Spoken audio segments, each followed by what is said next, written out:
खुलुमबाय स्टुडिअ आं दायदं राजीब बसुमतारी बे समाव सरकारि मावख'फोराव घुस लाग्राफोरनि सायाव मोनसे गोख्रों मेसेज होनायखौ नुनो मोननाय जादों। बे समाव डीजीपी जीपी सिंहआ फिन आरोबाव टुइटनि गेजेरजों घुस लाग्राफोरनि सायाव सांग्रांथि होनायखौ बे समाव नुनो मोननाय जादों। जायखिजाया सरकारि मावख'आव रां बिग्रा एबा घुस लाग्राफोरनि सायाव सांग्रां जानांगौनि मोनसे टुइट होबावदों डीजीपी जीपी सिंह बिथाङा। आरो जुदि घुस बिदोंब्ला फन खालाम आरो आसाम पुलिसनि बिफाननिफ्राय फोसावनाय जानबुं नङाव जाय अजद होदों गासैबो हमजागासिनो दं बे समाव। आरो सरकारि मावख'नि मावथिफोरा जुदि 10 रां 20 रां एबा साहा लोंनायनि खरस बिदों अब्ला बे होनाय जानबुं नङाव अजद हर।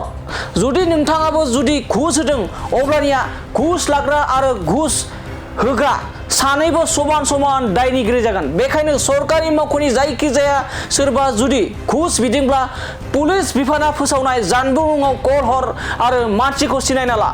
घुस लाग्राखौ हमनो थाखाय फिन आरोबाव टुइट डीजीपी जीपी सिंहनि आरो जीपी सिंहनि टुइटआव माखासे अजद होनो थाखाय जानबुं नंबो फोसावनायखौ बे समाव नुनो मोननाय जादों। आरो डीजीपी जीपी सिंहआ फोसावनाय जानबुं नंफोरा जाहैबाय रोखा रोखा नोंथांमोननि गेजेराव आं फोरमायनो नाजागोन। डीजीपी जीपी सिंहआ फिन आरोबाव घुस लाग्रानि सायाव मोनसे टुइट खालामबावदों आरो बिथाङा गोबां नाम्बार फोसावदों। जायखिजाया सरकारि मावख'आव रां बिग्रा एबा घुस लाग्राफोरनि सायाव सांग्रां जानांगौनि मोनसे टुइट होबावदों रायजोनि डीजीपी जीपी सिंह बिथाङा। जुदि घुस बिदोंब्ला फन खालाम आसाम पुलिस बिफाना फोसावनाय जानबुं नम्बराव आरो सांग्रां जा। आरो जाय बिथांमोना घुस होदों बिथाङाबो समान समान दायनिगिरि जागोन होननानै बे समाव फोसावनाय जादों। आरो आसाम पुलिस बिफाननिफ्राय फोसावनाय जानबुं नङाव जाय अजद होदों गासैबो दिनैसिमहालागि हमजाबाय थानायखौ नुबाय थानाय जादों। नोंथांमोनाबो बे समाव फिन फोरमायबावदों जुदि नोंथाङाबो जुदि घुस होदों अब्ला घुस लाग्रा आरो घुस होग्रा सानैबो समान दायनिगिरि जागोन। सरकारि मावख'नि मावथिफोरा जुदि 10 रां 20 रां एबा साहा लोंनायनि खरस बिदों अब्ला बे होनाय जानबुं नङाव अजद हरनो हागोन। नोंथांमोना जुदि नोंथांमोननियाव जुदि सोरबा सरकारि मावख'आव जायखिजाया मावख'फोराव जुदि रां घुस बिदों अब्लानिया नोंथांमोना अजद हर। जुदि नोंथाङाबो जुदि घुस होदों अब्लानिया घुस लाग्रा आरो घुस होग्रा सानैबो समान दायनिगिरि जागोन। घुस होग्रा नोंथाङा जुदि घुस होदोंब्ला अब्ला घुस लाग्राजों समान दायनिगिरि जागोन होननानै बे समावहा मिथिना मोननाय जादों। बेखायनो सरकारि मावख'नि जायखिजाया सोरबा घुस बिदोंब्ला पुलिस बिफाना फोसावनाय जानबुं नङाव कल हर आरो मानसिखौ नोंथांमोना जाय घुस लाग्रा बेखौ सिनायथि खालामनानै नोंथांमोना लानांगौ। नोंथांमोननि गेजेराव बे समाव फिन आरोबाव डीजीपी जीपी सिंहआ घुस लाग्राफोरनि थाखाय मोनसे गोख्रों मेसेज होनायखौ बे समाव नुनो मोननाय जादों। घुस जाग्राखौ हमनो थाखाय फिन आरोबाव टुइट डीजीपी जीपी सिंहनि आरो जीपी सिंहनि टुइटआव माखासे अजद हरनो हानाय जानबुं नंबो फोसावनानै होनायखौ बे समाव नुनो मोननाय जादों। आरो जानबुं नंखौ नोंथांमोननि गेजेराव जों दसे समनि उनाव लाना फैगासिनो दं। आरो डीजीपी जीपी सिंहआ फोसावनाय जानबुं नंफोरानो जाहैबाय फारियै बे समाव मोनफ्रोमबो अजदखौ दैथायहरनो थाखाय मोनसे जानबुं नं हरदों। आरो बे जानबुं नम्बरा जाबाय वाट्सएप नाम्बार 6026901243 वाट्सएप नाम्बाराव नोंथांमोना बेयाव कमप्लेन हरनो हागोन। लोगोसे आरोबाव टल फ्रि नाम्बारा जाबाय 180034536767। नेक्स्ट आरो कन्ट्रोल रुमाव जाहैबाय 036124622295। आरो नेक्स्ट एसपीनिया जाहैबाय एसपीनि जानबुं नं जाहैबाय 6026903481। आरोबाव फिन नाम्बार एसपीनिनो नाम्बार 6026903483। फिन आरोबाव मोनसे नाम्बार होबावदों 6026903481। फिन आरोबाव नोंथांमोननि गेजेराव आं नाम्बारखौ खनसे फोरमायबावनो नाजादों।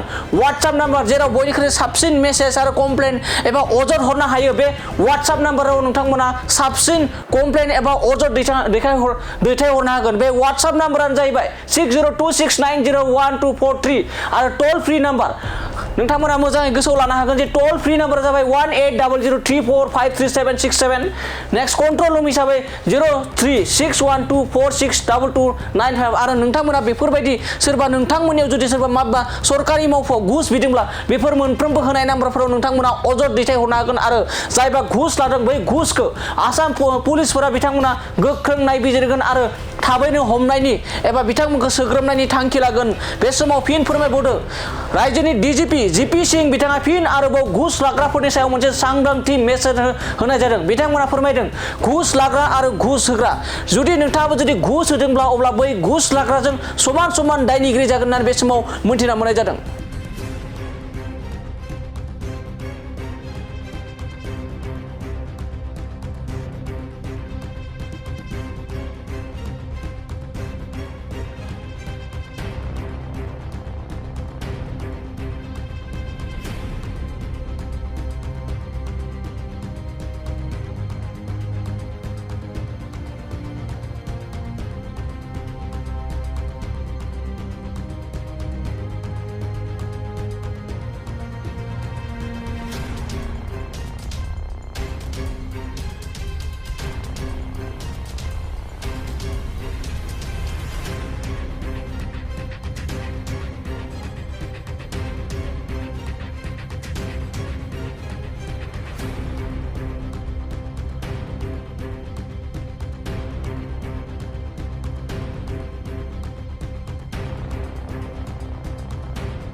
दुर्गा फुजानि धामाका दखना डिजाइन दखना फालांगिरि खालामग्रा बिथांमोननि थाखाय अदालगुरि सहरनि रयेल बड' फेशन हाबा लानानै फैदों फुजानि गोदान डिजाइननि दखना गेमस्रि गाननाय दखना मिथि गाननाय दखना थाइलेण्ड दखनानि धामाका दखनानि डिजाइन दखना फालांगिरिफोरनि थाखाय अदालगुरि रयेल बड' दखना गलायाव मोननो हागोन नोंथांमोना गेमस्रि गाननाय दखना मिथि गाननाय दखना सिखिरि दखना आर'नाइ दखना आरो थाइलेण्ड दखनाखौ हलसेल रेटआव